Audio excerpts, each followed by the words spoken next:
Good afternoon. It feels like evening, but it's only 4 o'clock. I guess we're in the shortest days of the year. The next few weeks, in fact, next week Shabbos ends before 5 p.m., which is only 2 weeks like that, next week and the week after. So we're in the shortest days of the year with the least light. But sometimes in the darkness you find the greatest light. This week's Torah portion has a lot of fascinating things which I'll be speaking about on different days when I get an opportunity. But I wanted to start with something very inspiring, very moving, and sometimes really within the pain. It might be hard, but it gives us some comfort and some strength. And it's a story that begins with Jacob fleeing his uncle Lavan.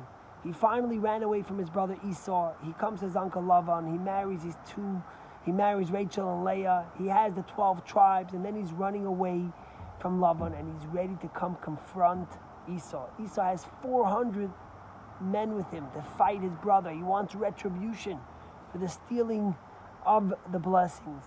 And then it says that they crossed a little river, and Jacob remembered that he forgot some utensils, and he goes back.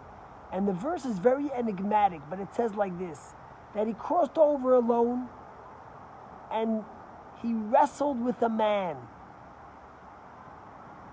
And that the man tried to hurt him. The man couldn't hurt him. So the man touched him and hurt his thigh and hurt him in the thigh where Jacob began to limp. In fact, till today, we don't eat the filet mignon, as we would say. When you go into a kosher restaurant and tell you you're getting filet mignon, you know it's not true, because we don't eat that part of the meat because we remember the struggle of Jacob.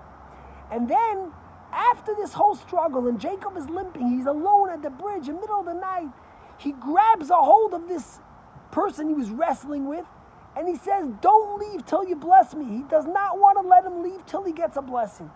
That's what the Torah tells us.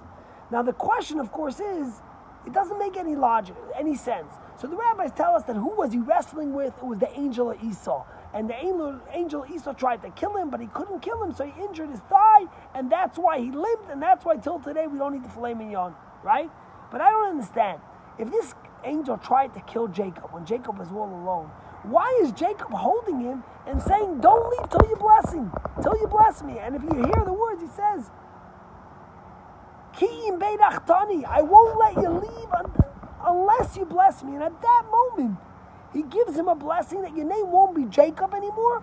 Your name will be Israel, which means I am a leader, because you wrestled with man and with the angel and you won. And there's a very moving interpretation here, an insight that sometimes is hard, but it really gives us the essence of what it means to be a Jew. Jacob, the first of our patriarchs to run away in exile. In fact, the 12 tribes were all born in exile. And when Jacob was really looking at the angel, at his challenge, and he was saying, "Yes, I'm in pain. Yes, I got hurt. Yes, I wrestled. Yes, I struggled.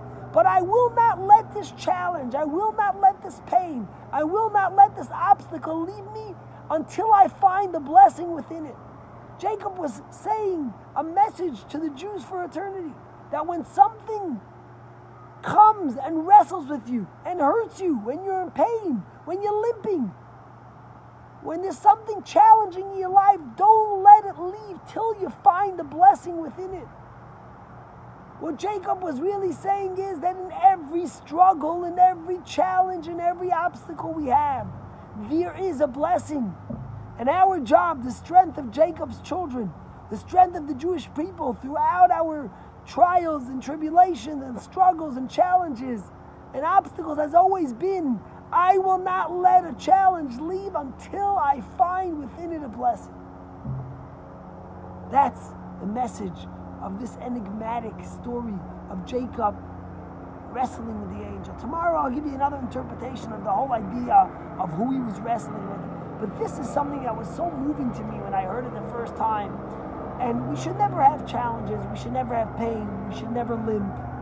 But when we do, we shouldn't let it leave. We shouldn't let it impact us without finding the blessing within us. You know, the talk is that in a couple of weeks we'll have a vaccine. And within the next few months, 3, 4, 6 months, hopefully life will get back to some sort of normalcy. We'll be able to go out again. We'll be able to celebrate.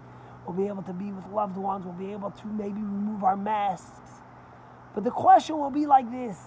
We have to look at the virus and we have to look at these 8, 10, 12 months and say, we will not let you leave Ki'in Beirach Tani unless we find the blessing, unless we find the hope, unless we find that blessing that God instilled within this challenge, how it could teach me, how we could become better people, how we could find hope and joy and happiness. We won't let it leave.